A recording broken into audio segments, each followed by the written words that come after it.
राधे राधे, जय श्री कृष्णा मित्रों। आप सभी लोग कैसे हैं? आशा करती हूँ हमारे लड्डू गोपाल जी की कृपा से आप सभी लोग स्वस्थ होंगे, मस्त होंगे। और आप सभी लोगों को सफला एकादशी की ढेरों सारी शुभकामनाएं। दोस्तों 2024 में सफला एकादशी कब की है और हमें सफला एकादशी पे अपने घर के मंदिर में पूजा पाठ कैसे करनी है, भगवान जी की पूजा सेवा कैसे करना है दोस्तों, तो आइए बने रहिएगा पूरी वीडियो में। जब भी आप सभी लोगों को पूरा पूजा विधि समझ में आएगी। दोस्तों सबसे पहले तो मैं आप सभी को ये बता दूं कि 2024 में जो सफला एकादशी का व्रत त्यौहार है वो है 26 दिसंबर को। जैसे सफला एकादशी जो है ये 26 दिसंबर को जो हम मनाने वाले हैं, हमें यही चाहिए कि बड़े ही उत्साह से, बड़े ही भाव से हम भगवान जी की सेवा पूजा करें, क्योंकि ये साल का यानी 2024 में ये अंतिम एकादशी है। अब सन 2024 में अब इसके सिवा कोई एकादशी नहीं आने वाली। तो हमें इस एकादशी को यादगार बनाते हुए, जैसे हम अपने घर में भजन कीर्तन रख सकते हैं, भगवत नाम जितना ज़्यादा से ज़्यादा हो सके आप उतना जप करें। सफला एकादशी पे जो भी इंसान कार्य करते हैं, भगवत नाम जप करना, कीर्तन भजन करवाना, विशेष भोग, विशेष पूजा, तो वो सफल ही हो जाता है। जिस उद्देश्य से अगर आप सफला एकादशी का व्रत कर रहे हैं तो वो आपका कार्य जरूर पूरा होता है। तो दोस्तों हमें सफला एकादशी के दिन सूर्योदय से पूर्व जगना है, बिस्तर छोड़ना है और दैनिक दिनचर्या से निवृत्त होने के उपरांत हमें स्नान कर लेने हैं। दोस्तों स्नान करने के उपरांत हमें अपने घर के मंदिर में जो हम अपने लाला को विराजमान किए हैं, लड्डू गोपाल जी को, तो हमें यही चाहिए कि हम उन्हें पंचामृत से स्नान करवाएं। पंचामृत से स्नान में जैसे दूध, दही, घी, शहद, शक्कर ये सब आते हैं, तो हमें यही चाहिए कि बड़े ही भाव से हम उन्हें स्नान कराएं अपने लड्डू गोपाल जी को। फिर अपने गोपाल जी को हम अच्छे से शरीर को पोंछ लें उन्हें, और फिर संपूर्ण शरीर में हमें यही चाहिए कि हम इत्र की मालिश करें। फिर गोपाल जी को अपने उलन का वस्त्र धारण कराएं। दोस्तों ऊनी वस्त्र, ऐसे ऊनी वस्त्र ही धारण कराने हैं, क्योंकि जो हमारे लड्डू गोपाल जी हैं दोस्तों, ये श्री कृष्ण भगवान के बाल स्वरूप ही हैं। तो हमें अपने बालक का विशेष ध्यान देना होता है। तो हमें अपने लड्डू गोपाल जी को अच्छे से ध्यान रखने हैं, क्योंकि सर्दी का मौसम चल रहा है। तो ठंडियों के मौसम में अपने गोपाल जी को ऊनी वस्त्र ही धारण कराने चाहिए।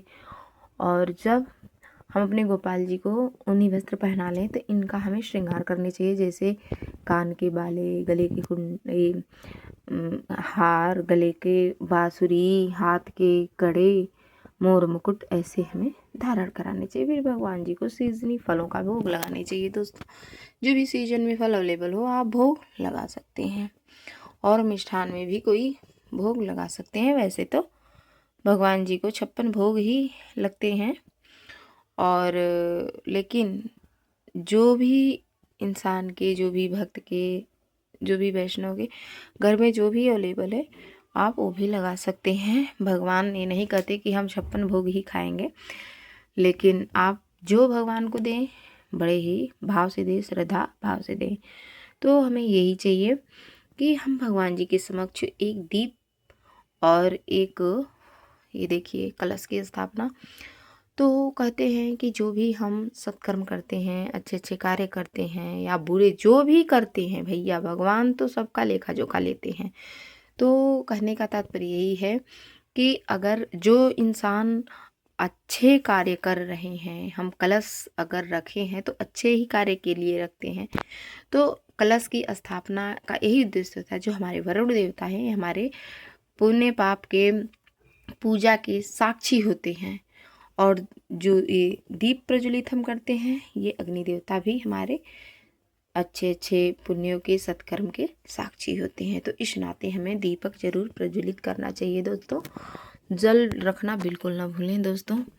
और अगर आपके पास तुलसी पत्ते ना हों तो आप तुलसी माला भी आप भोग में रख सकते हैं। ये देखिए ऐसे तुलसी माला भोग में रख सकते हैं, तो ऐसे आप रख दीजिए। तो ऐसे ही हमें पूजा पाठ करनी है। सुबह शाम की आरती करना बिल्कुल नहीं भूलना है दोस्तों। पूजा पाठ करने के उपरांत जो भी फल फ्रूट भोग आप भगवान जी को समर्पित किए हैं, ये अपने सब परिवार में वितरण करने के उपरांत आप स्वयं भी प्रसाद पावें। जो पारण का समय है दोस्तों, वो है हमें यही चाहिए कि हम 27 दिसंबर को पारण करें, और पारण में हमें चावल जरूर ग्रहण करने हैं दोस्तों। द्वादशी तिथि में ही पारण होता है, इस बात का विशेष ध्यान दें।